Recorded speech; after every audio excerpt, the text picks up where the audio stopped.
Branos for the Coachspeak Index.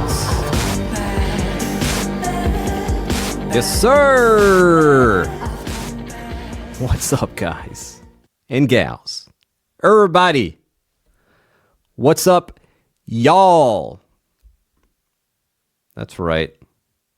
The North Carolina accent coming out, baby.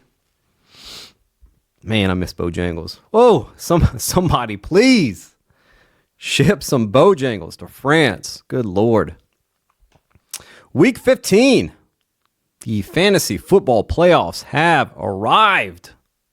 Every lineup decision carries a massive amount of weight now. No pressure. No pressure at all. Listen, if things start tilting in an unfavorable manner during the Sunday slate, just do what I do. Do what old GB does. Light a candle. Change the atmosphere. Scientists will say that doesn't work. That is just superstition. Oh, really? Then why did Tucker Kraft score a touchdown right after I lit a candle? Explain that, Mr. Scientist. You can't. Because it's not in your little science book. You know what is in that little science book, though? And that is Einstein's theory of playoff best ball. And what began as a hypothesis that you could win $200,000 if you enter a playoff best ball tournament on Underdog Fantasy will be proven true upon the conclusion of the Super Bowl. As fun as regular season best ball is on Underdog, playoff best ball, let me tell you, takes this thing to a whole new level. It is a genuine thrill to strategize for, to draft, to sweat. I am at my happiest when I'm drafting on Underdog Fantasy. And you know what? I would love for someone to PET scan my brain while I draft some Underdog best ball. Can we make that happen? Brandon, Josh, Nick Rodman. Let's make it happen, baby. Sign up right now on Underdog with promo code Coachspeak to claim a first-time deposit offer up to $1,000 in bonus cash, plus a free pick'em. I will put the link in the description. Start off with some injuries here real quick. Browns head coach Kevin Stefanski called tight end David Njoku day-to-day with a hamstring injury. Stefanski has a 90% reliability rating on Injury Coachspeak. I expect Njoku to be ready for Week 16 with a chance to play Week 15. Sounds like he is on the unlikelier side of that. We'll see. But again, expect him to be ready for Week 16. Would be very nice to have him in the fantasy playoffs. Seattle head coach Mike McDonald was asked about Kenneth Walker's status. Walker dealing with a calf. McDonald said, quote, "He's still day-to-day right now. It got more kind of complicated as the week went on. So that's why we had to do some more tests and stuff. But right now, there's positive signs. So we'll just say day-to-day, I think is fair, but it's not long-term," end quote. McDonald has an 80% reliability rating on Injury Coachspeak. I would expect Kenneth Walker to return in the very near future, quite possibly by next week. He still sounds like a bit of a long shot for Week 15. Never love to hear about calf injuries for running backs. McDonald also mentioned later in his presser that it would not be necessary for Walker to practice in order to play. Green Bay Packers head coach Matt LaFleur said that Romeo Doubs is still in concussion protocol, but he did practice in full on Wednesday. LaFleur stated that, "I think we're making progress, but Doubs is still in the protocol." Chiefs head coach Andy Reid said that Hollywood Brown is getting close. He's got to visit with the doctors and get clearance. I can't give you a date on his return, but Reid said that Hollywood Brown says that he is feeling great. Raiders head coach Antonio Pierce said that quarterback Aiden O'Connell was in the weight room and training room on Wednesday and that AOC would be out there for Wednesday's walkthrough practice. Pierce was asked whether O'Connell can play against the Falcons on Monday Night Football. Pierce said, quote, "We'll see how the week goes," end quote. Saints head coach Darren Rizzi said that Derek Carr is still dealing with concussion protocol and the left hand injury. "We're just going to take that situation day to day, week to week." That's incredible. Getting a day to day and immediately also calling him week to week. Said that Carr is still dealing with some swelling. He will not be going on injured reserve. Rizzi said we'll name a starting QB later in the week. He was also asked about any potential plans to open up Chris Olave's window. Olave dealing with a concussion. Rizzi said, quote, "All options are on the table," end quote.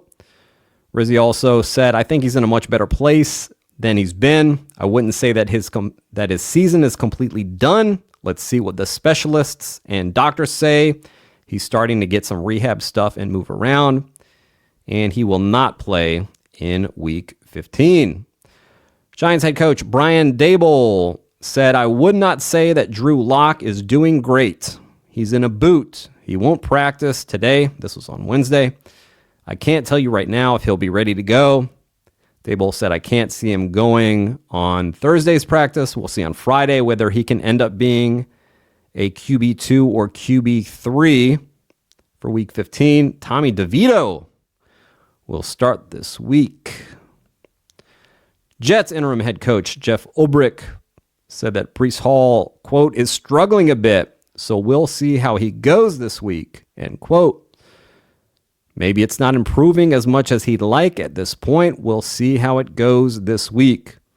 Ulbrich also said if there was a structural problem that would impact his future with this team or his career, we would definitely shut him down. We are not at that point right now. And then finally, Steelers head coach Mike Tomlin said that George Pickens experienced some hamstring discomfort after last Thursday's practice. He felt pretty good on Friday. When we got to the game, it became evident that the circumstances were a little bit more significant than we had hoped, so we shut him down because we didn't want a small problem to become a bigger problem. Tomlin said we got him an MRI after the game and the injury showed up on it. Quote, "It's a little bit more significant than what we imagined," end quote. Tomlin said we are in the mindset of just getting him healthy as quickly as we can. There's a potential for this week, but it's an outside chance. Okay. We have a handful of Coachspeak clips this week, and then I'll go through some of the items that we kept stashed away in the Coachspeak Index Discord. But I do want to mention real quick, because I've gotten a lot of questions about it from people over the last year, but we are launching a merch shop very soon. I am so excited. And I'm also very sorry that I did not do it sooner, because there are some absolutely killer designs that I think y'all are really going to love. I cannot wait to wear these shirts, partly because of the designs and also partly because it's all going to be on top tier material, because I am extremely particular about the softness and the quality of the shirts that I wear. I like to be swaddled like a Victorian prince. So be on the lookout for that in the next few weeks. Running backs. Here is head coach Mike Macdonald before week 14's game, talking about Raheem Mostert and his decreased workload. Raheem, has the hip impacted how many carries you and Eric have given him? I think it's been 10 these last 4 weeks. Has that been a factor at all with him? I think there's a lot of factors at hand. I think he's been an unbelievable teammate in the process. He's had a couple things pop up that it wouldn't be fair to his body to overpress him. I think it's important to me that with a very talented backfield that everyone gets opportunities. Sometimes they come in waves, and I think again, I've said it before, but it is not. There's a lot less to do with Raheem's not doing something or can't, and much more to do with multiple talented players that are taking advantage of opportunities as well. So I wouldn't ever specifically with Raheem Mostert on this team, I wouldn't ever put him in a box in terms of this is what his contribution will look like always. And I know he can help us win this season. So when and what that looks like, there'll be a lot of factors that I can't give up the game plan. All offseason and all during the season, whenever Mike McDaniel has talked about the depth chart in their backfield, he has talked about hot hand. It's the guy who's running the best, who's giving us the best chance to win, the guy who's going to help us be the most successful. Raheem Mostert in week 9, that was the last time he saw a significant amount of carries, saw 10 carries that week, and he lost his second fumble in 3 weeks.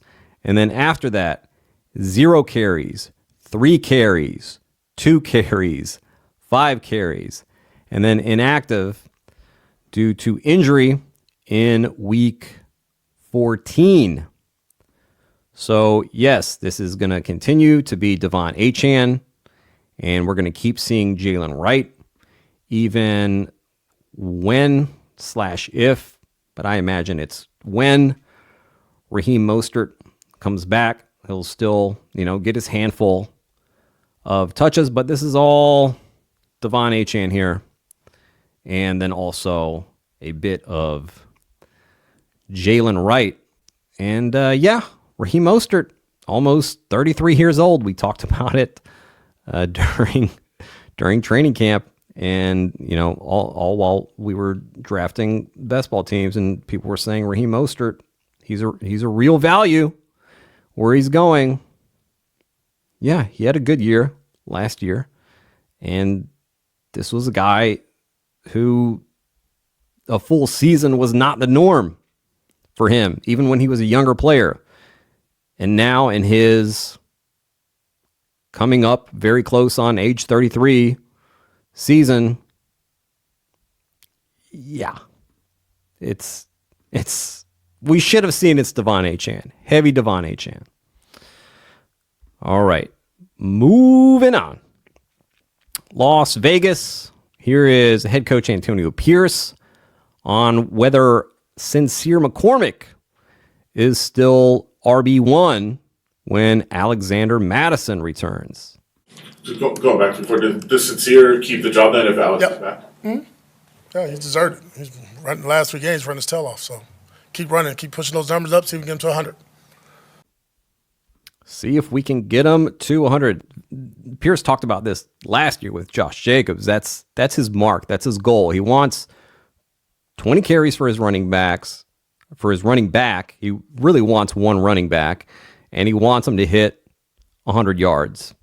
Pierce has an 80% reliability rating on depth chart Coachspeak. That is a small sample size.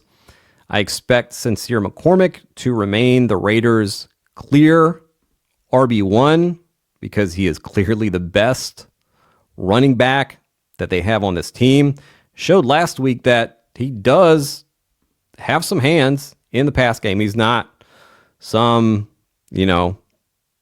hugely proficient pass catching back, and they still like Amir Abdullah. And I imagine when Alexander Madison gets back, it's going to be Madison and Abdullah kind of fighting for that long down and distance and kind of 2-minute drill roll. But nice to see that McCormick is, he's got hands. He's fine enough. He can catch a little 2 or 3 yard or 5 yard dump off from the quarterback.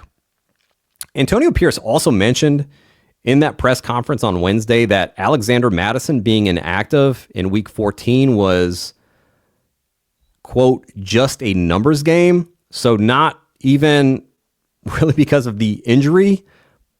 And that's such a huge signal that of how far ahead McCormick is on the depth chart in relation to Alexander Madison. He's just a good running back, man. Like, watch this guy. He's fast to and through the hole and really good bouncing outside. And he's performed, several weeks now against a tough Chiefs defense. Ran really well. And then in week 14 against Tampa Bay, again, over 5 yards per carry, 15 carries for 78 yards, caught 2 of his 3 targets, played on 61% of snaps, and he is getting virtually all of this rushing work for the Raiders, and has a really nice schedule for the fantasy playoffs against the Falcons this week. Not the best matchup, especially if it's Desmond Ridder that is starting instead of Aiden O'Connell. But beyond that, you know what? I misplaced the schedule real quick. I know week 17 is against the Saints. Yes, week 16 is against the Jaguars. So really nice fantasy playoff schedule for Sincere McCormick, especially if you were kind of desperate for an RB2 running back. That's where I believe he is, right in that range. I think for week 16, week 17, he's a really good RB2 for you. All right. And if you subscribe, if you listen to the Coachspeak Index, you probably already have Sincere McCormick on your roster. We talked about him last week, that you need to pick him up. And we talked about him in the Discord even before that. Finally, for running backs, let's head to Cincinnati. This is head coach Zach Taylor on Chase Brown. What have you learned about Chase Brown over these last 5 weeks as he's had to become fully the guy? Not much different than what we suspected. This was always the intent with Chase, to build up to a workload where we can just try to get him the ball in various ways. Some of it's in the run game. Again, a lot of the pass game is just runs to us, ways to get the ball in his hand.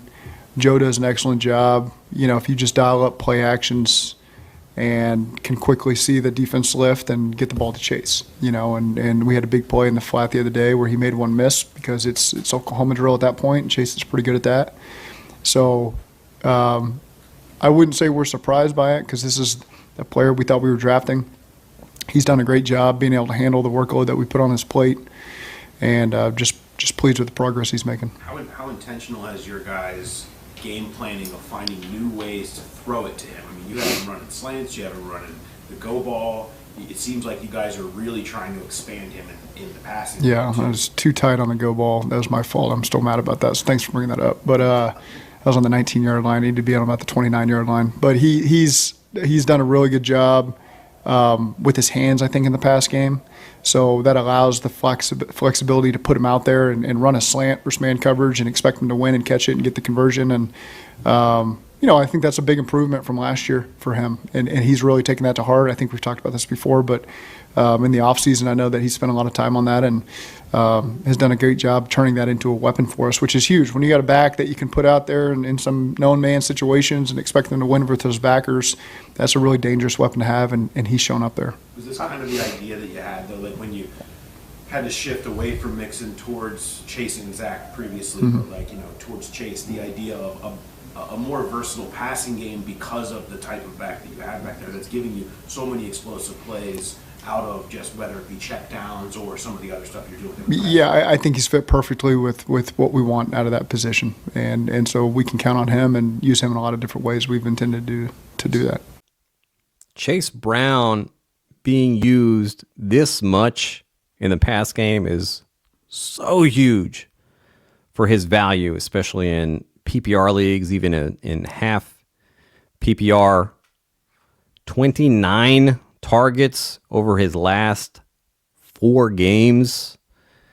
And we know how much the Bengals pass, and this is a really cool thing in fantasy when teams are using passes as an extension of the run game for their running backs, because we are getting extra points for that. We are getting the running backs in usually a better position to create explosive plays, because a lot of these things are schemed up. We get these little screens. We see guys like Chase Brown take it for tens and tens of yards, sometimes resulting in scores. Peyton Manning mentioned on the Manningcast broadcast of Monday Night Football against between the Bengals and Cowboys that Chase Brown got LASIK surgery during the offseason to help him catch the ball. Definitely has not hurt him. It's wheels up, man. I don't know what would have happened if Zach Moss had stayed healthy. You would like to think that Chase Brown eventually would have gotten more and more of the workload, but this is the thing with these running backs who are in these quote unquote kind of split backfields going in later rounds of drafts. We talk about contingent value and upside all the time. We knew that Chase Brown could handle a big workload because of his history in college, and Zach Moss goes down, and all of a sudden Chase Brown is he's a league winner. We can say it. We can say he's a league winner. Getting incredible usage there in Cincinnati. Wide receivers got one clip here, and it is a big one. Eagles wide receiver A.J. Brown saw just 4 targets in Week 14. He was not thrilled about it. He told reporters that Philly needs to pass the ball more. And then teammate Brandon Graham made some comments on his weekly radio show that painted a picture of a rocky relationship between A.J. Brown and Jalen Hurts. Here is offensive coordinator Kellen Moore on A.J. Brown. Watching it back, what did you attribute A.J.'s lack of involvement, especially early in the game? What did you attribute that to? Yeah, just a combination. Obviously, I'm going to focus more on trying to find different ways to, increase the likelihood of the ball going to him. Ultimately, the quarterback has to play based off the reaction of the defense and trust that there's progressions within a play. And then, for us, we're always going to evaluate how can we get it to him sooner and create those opportunities. And again, it's really about probability. It's, now not every play is going to be able to say 100% of the time it's going to one player in particular, but how can we improve our opportunities there? I'm going to focus more on trying to find different ways to increase the likelihood of the ball going to him. The run game is working for the Eagles right now. It's pretty much all they're doing. They rank second in run rate over expectation, but it's extremely likely that at some point in the NFL playoffs, they're going to need to rely on the passing game. And there is not a lot of time left in the regular season to say, hey, let's focus on this area of our game a little bit more. Let's make sure that we're able to win in this manner if we need to. As far as A.J. Brown is concerned, Philadelphia's offense has a history of greasing the squeaky wheel during Nick Sirianni's time there as head coach. I expect A.J. Brown will see a good deal of targets this week against the Steelers. Pittsburgh plays a lot of man coverage, which A.J. Brown absolutely shreds. So the stars are aligning for him this week, on paper at least. We'll see what happens in the game. Tight ends. Got a clip for you here, and this is head coach Jonathan Gannon of the Arizona Cardinals on how Trey McBride has elevated his game to a new level this season. Trey had a breakout, year last year. Where is he better this year, maybe even in the last couple of games? Has he elevated his game? Yeah, you guys watch the tape. He's a playmaker, but I think where he's probably, I've talked about his skill set and what he does. I think where he really has elevated his game is route detail. Just certain routes, I think that he's gotten a lot better at running. Quarterback, there's no indecision with the quarterback, how he's going to come out of things, when he's going to give him his eyes, and that takes time. It takes time. And as good as he was last year, we sat down, hey, how do you become a better player? That was one of the top things, you know what I mean? Just route detail, which when I talk about detail, guys, it's like, fourth outside step, like instead of fifth outside step, like it's minute, you know what I mean? But when you do those little things correctly, consistently, you should become a better player if we identified it right. And he took it to heart. Ben's done a really good job with him, and he's doing better. I love hearing about this kind of work ethic from players who get so focused on the granular stuff, knowing that it contributes to the larger picture of how they end up producing.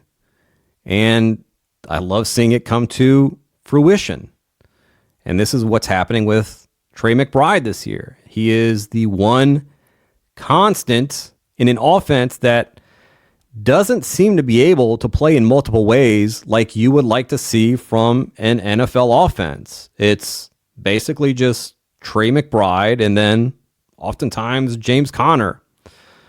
The Cardinals are not exploiting Kyler Murray's rushing ability. They're misusing Marvin Harrison Jr. Some weeks it's a competent offense. Some weeks you wonder if they spent a single minute on game planning. It has been a very disappointing season for their offense, given these pieces that they have. But Trey McBride is the one who stands out here.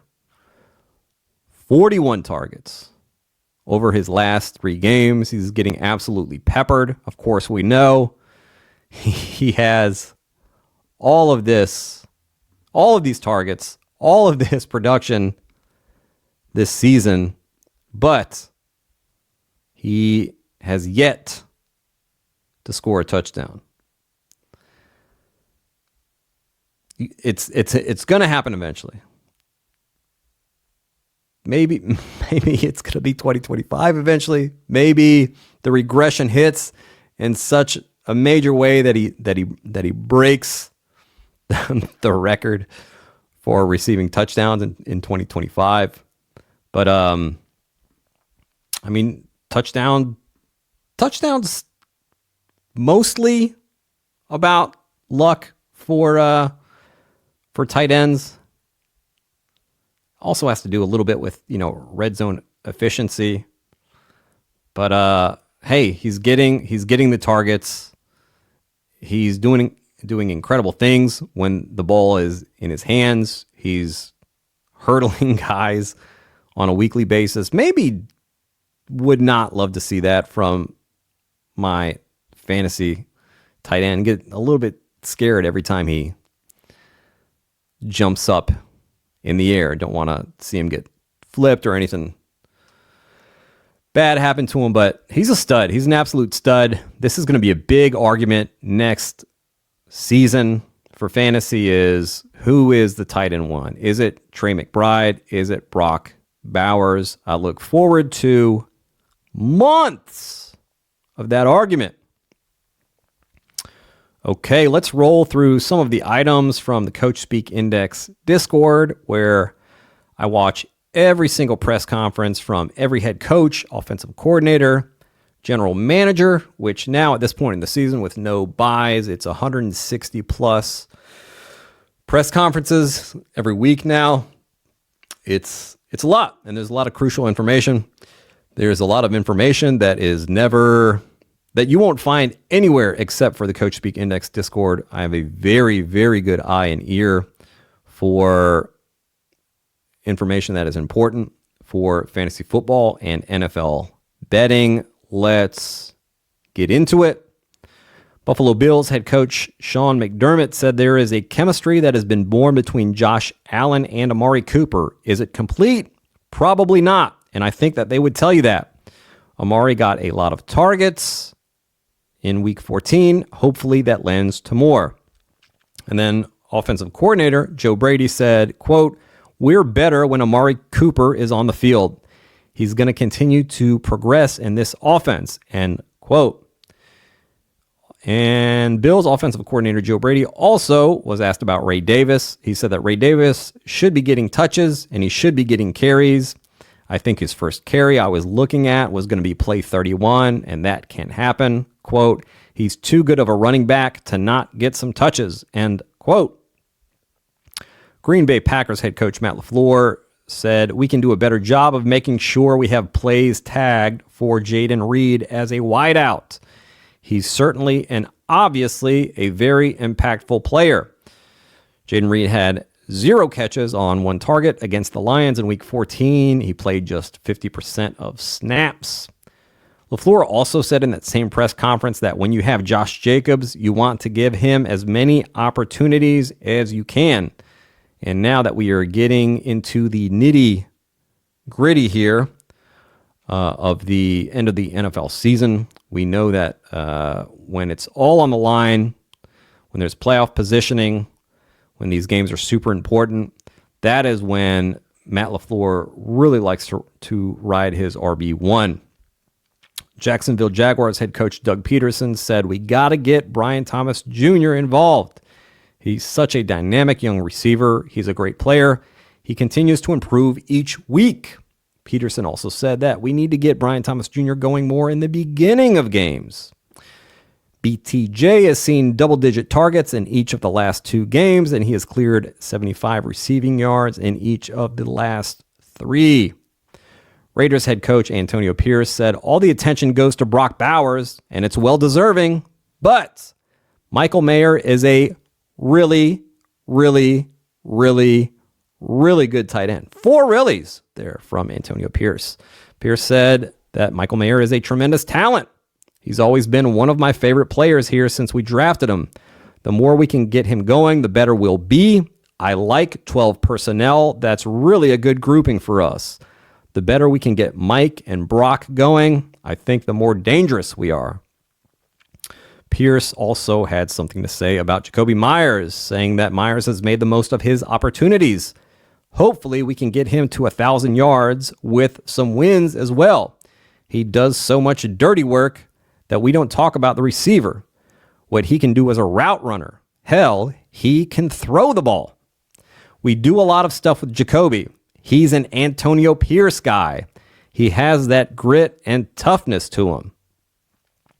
49ers head coach Kyle Shanahan was asked about Deebo Samuel's social media post that he isn't struggling, he just isn't getting the ball.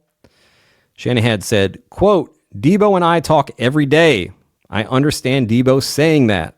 Deebo wants to help us out, and the only way he helps us out is getting the ball more. And we'd like to get it to him more, and we'll continue to work at that," end quote. Shanahan said, "As far as what we deal with and our relationship and our team, it's water under the bridge." Seahawks head coach Mike McDonald said if teams want to play high-low double on DK Metcalf, then it's a little bit tougher to get him the ball. So we have to keep finding creative ways to make sure he comes alive. When teams don't play him that way, I think we'll feel the full DK experience. And then finally, Tampa Bay Buccaneers head coach Todd Bowles was asked about Jalen McMillan, the rookie wide receiver, said, quote, Jalen's done a great job coming down the stretch here. He's gotten better each week. He understands the offense very well. He's playing with a lot of confidence right now, end quote. Bowles also said Jalen got hurt this season. He had to catch up on the offense and get comfortable a little bit when he came back. Now he's come along. We've put him in some important roles. He's come through for us, and you can see the confidence going. All right, folks, that wraps it up for this week. Find us on Twitter at Coachspeak Index. Same handle on Blue Sky. And you know what? Why don't you go ahead and hit that subscribe button for me? Hit that like button.